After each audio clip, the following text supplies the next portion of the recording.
If your hair has been getting thinner, more coming out in the shower, more on the brush, a parting that looks noticeably wider than it did a few years ago, you've probably already been given one of two explanations. Either it's genetics, and there's nothing you can do, or someone handed you a bottle of biotin. I'm Marcus Reid, your senior health coach. And I'm Suki Yamamoto, wellness specialist. I should mention, as I do in every video, Marcus and I are AI characters. The research we cover is real. The studies are real. We just want you to know who you're talking to. Today we're looking at 4 specific nutrient deficiencies that the research links directly to the kind of hair thinning that becomes more common after 60. Not because we're selling anything, because the science is clear and most people have never had this conversation. No fads, no miracle claims. Just what the research actually shows and what it looks like in practice. Here's what actually frustrates me about how this topic gets covered. Someone notices their hair is thinning. They go online, they're told to take biotin, or they go to their GP, they're told it's age-related and there's not much to be done. And for a meaningful number of people, both of those answers are incomplete. They are, because neither one asks the right question. The right question isn't what's making your hair fall out. The right question is, why has your body lost its ability to support normal hair growth in the first place? And the answer, for a lot of people over 60, turns out to be sitting in a blood panel they've never had. Exactly. And this is the piece that most health content targeting people over 55 gets wrong. It addresses the symptom. It doesn't address the mechanism. And when you understand the mechanism, the path forward becomes considerably clearer. Let's get into the mechanism, because I think most people assume that if they're eating a reasonably balanced diet, they're getting what they need. Which is a reasonable assumption if you're 35. After 60, there is a well-documented decline in gastric acid production. The clinical term is hypochlorhydria. A study published in the Journal of the American Geriatric Society, this goes back to 1992 but has been replicated in more recent literature, found that approximately 30% of adults over 60 have measurably reduced stomach acid output. Some more current estimates put that figure higher. And stomach acid is how we break food down and absorb nutrients from it. Precisely.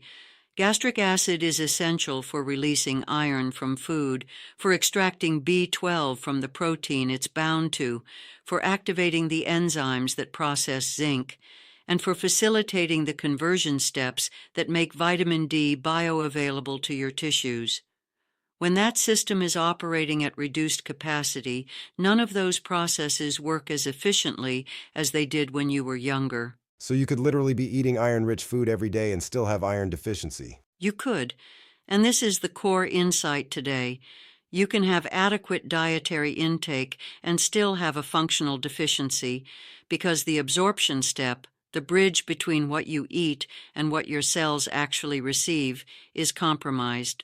That completely changes how you approach this problem. It does, and it explains why these 4 specific deficiencies are so disproportionately common in people over 60 compared to younger adults. The diet hasn't necessarily changed. The biology of absorption has. Take us through the 4. Let's start with iron.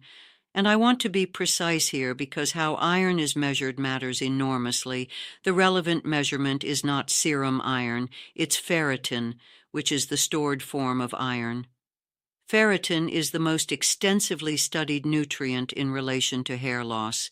A 2006 review in the Journal of Investigative Dermatology, led by researcher Rushton, found that low ferritin is consistently associated with a specific type of hair shedding called telogen effluvium, where a higher than normal proportion of follicles simultaneously enter the resting and shedding phase.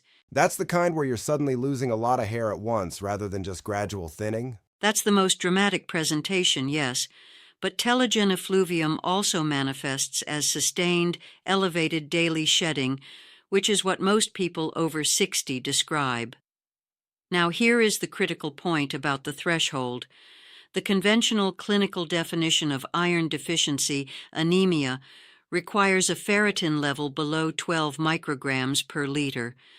But the research on hair loss consistently shows that ferritin levels below 40, and in some studies below 70, are associated with increased shedding, even in people who are not technically anemic. So you could have a blood test, be told your iron is fine, and still have ferritin levels that are actively affecting your hair. That happens regularly, which is why asking specifically for a ferritin test, not just a standard iron or full blood count, is important. They are different measurements, and a standard blood panel will not automatically include ferritin. Good to know. What's next? Zinc. Zinc plays two distinct roles relevant to hair. First, it directly regulates the hair follicle growth cycle. There are zinc-dependent enzymes involved in the signaling that tells follicles when to grow and when to rest. Second, zinc affects the structural integrity of the hair shaft itself, how strong individual hairs are, how much breakage and brittleness you experience. A 2013 randomized controlled trial published in the Annals of Dermatology found statistically significant reductions in hair shedding in participants who corrected zinc deficiency over 12 weeks, approximately 90 days. That is one of the primary evidence anchors for the time frame in this video's title. So that number is grounded in an actual trial. It is, and zinc absorption is also particularly affected by proton pump inhibitors, the common acid-reducing medications, omeprazole, lansoprazole, pantoprazole.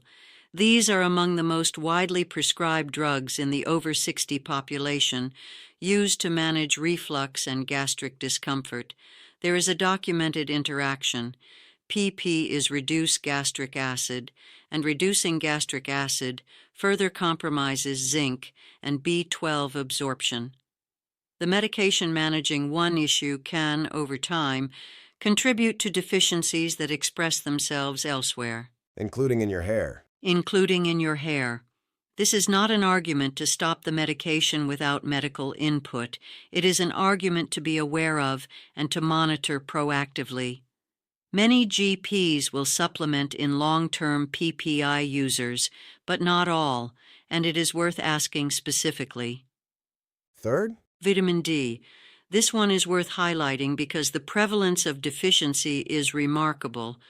Depending on geography, skin tone, and sun exposure habits, studies consistently show that somewhere between 40 and 80% of adults over 60 are deficient in vitamin D. It is arguably the most widespread nutrient deficiency in older adults in the developed world. And the hair connection? There are vitamin D receptors in hair follicles. That's established molecular biology, confirmed in multiple studies. A 2019 review, published in the International Journal of Molecular Sciences, examined the mechanistic and clinical evidence and concluded there is a credible link between vitamin D deficiency and premature entry of follicles into the resting phase, meaning follicles stop growing ahead of schedule and shed earlier than they should. I want to be precise about the evidence here. The mechanistic case is strong. The interventional evidence, where researchers specifically supplement vitamin D in deficient people and measure hair outcomes, is more limited. The studies are smaller and less conclusive. That doesn't mean correction doesn't help.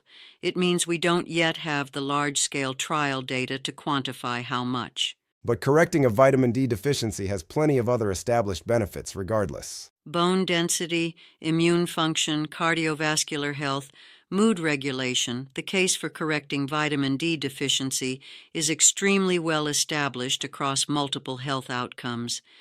The hair angle is an additional reason, not the only one. And the fourth? Vitamin B12. B12 is essential for red blood cell production, and red blood cells carry oxygen to every tissue in your body, including your scalp and your follicles. When B12 is low, that oxygen delivery is compromised, and follicle function suffers. There are two reasons B12 deficiency is particularly common after 60. First, the absorption mechanism. B12 from food requires a protein called intrinsic factor, which is produced in the stomach. As gastric function declines with age, intrinsic factor production can decline with it, directly impairing B12 absorption regardless of how much you consume. Second, dietary. B12 is found almost exclusively in animal-derived foods. For anyone who has reduced their red meat intake in the past decade, which many people have been advised to do for heart health, deficiency risk rises meaningfully. So someone following standard heart-healthy dietary advice in their 60s could inadvertently be setting up a B12 deficiency. It is a real and documented pattern. A 2016 paper in Dermatology Practical and Conceptual found B12 deficiency in a significant proportion of patients presenting with premature hair changes, and there is a plausible mechanism. More critically, B12 deficiency has serious neurological consequences if it goes uncorrected over extended periods: peripheral neuropathy, cognitive changes. This is not a nutrient to ignore. I have to ask about biotin, because it is absolutely everywhere. Every supplement aisle, every hair health ad. If these 4 nutrients are the actual issue, what's going on with biotin? Biotin is a B vitamin that plays a role in keratin production, and keratin is the structural protein that makes up hair. The research connecting biotin to hair loss was conducted almost entirely in people with confirmed, diagnosed biotin deficiency. Biotin deficiency is actually relatively rare. So the studies show biotin helps in people who genuinely don't have enough of it. Correct. And supplement marketing took those findings and applied them broadly to anyone with thinning hair, regardless of whether they have a deficiency. A 2017 systematic review in Skin Appendage Disorders examined the published evidence specifically for biotin supplementation in people without diagnosed deficiency. The conclusion: there is no evidence to support biotin supplementation improving hair loss in biotin-sufficient individuals. The marketing got significantly ahead of the science. So for most people spending money on biotin every month, nothing is happening. Based on current evidence for biotin-sufficient individuals, the answer appears to be no, it is not improving the hair situation. The more significant issue is the one you named earlier. The distraction problem. Exactly. You feel like you are addressing the problem, you may not be doing the right thing, and if you feel like the problem is being managed, you may be less likely to investigate whether a correctable deficiency is actually present. So what does someone actually do with this? Where do they start? The most useful first step is not to go and buy supplements. The most useful first step is to ask your GP for a blood panel. Specifically, and I want to be exact, ask for serum ferritin, not just serum iron, 25-hydroxyvitamin D, which is the standard vitamin D test, serum B12, and serum zinc. Those 4 tests will establish whether a correctable deficiency is present. What if your doctor says everything looks normal? Ask for the actual numbers. As we discussed with ferritin, a reading of 15 is technically above the anemia threshold, but sits in a range the research associates with elevated hair shedding. Normal is a reference range, not a guarantee of optimal function. You are entitled to know where within that range you sit and to have an informed conversation about whether there is room to optimize. That requires some confidence in the appointment. Some people find that hard. It does, but it is a completely specific, reasonable, and legitimate medical request. You are not asking for anything unusual. What about through diet? If someone wants to start supporting these nutrients while they wait for results? For ferritin, lean red meat, liver, dark leafy greens, lentils, and consuming those with a source of vitamin C improves absorption of plant-based iron significantly. For zinc, shellfish are the richest dietary source, oysters particularly, as well as red meat, pumpkin seeds, and legumes. For B12, animal products generally, meat, fish, eggs, dairy. For vitamin D, oily fish such as salmon, mackerel, and sardines, eggs, fortified foods. For most adults over 60 at temperate or northern latitudes, dietary sources alone are unlikely to maintain optimal vitamin D levels. Some supplementation is often necessary, but the appropriate dose depends on your current level, which is why the blood test comes first. And how long realistically before someone sees a difference? I want to be precise about this, because overclaiming here would undermine everything we've built. Reduced shedding, meaning the rate at which hair is falling slows, can be measurable within 90 days of correcting zinc or ferritin deficiency, based on the clinical trials we've cited. Visible improvement in hair density takes longer. Hair grows approximately 1 centimeter per month. A full follicular cycle takes 2 to 6 years. We are not making a regrowth claim. So the realistic 90-day outcome is your hair stops thinning as fast. That is what the evidence supports. And for someone whose hair has been progressively thinning due to a correctable deficiency, that is a meaningful change. You have altered the trajectory. That is the honest claim we can make. Which is more than most things in this space can say. Considerably more.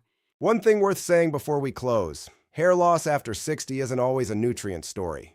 We've covered DHT and hormonal hair loss in previous videos. When should someone be concerned that something else is going on? Good question, and an important distinction. What we've described today is most relevant to gradual, diffuse thinning, the slow, progressive kind that builds across the scalp over years. If hair loss is sudden and significant, large amounts lost in a short period, that warrants prompt medical evaluation. If you notice patchy loss rather than diffuse thinning, or any scalp changes, pain, or inflammation, see a dermatologist. Those are different presentations that may indicate different causes entirely.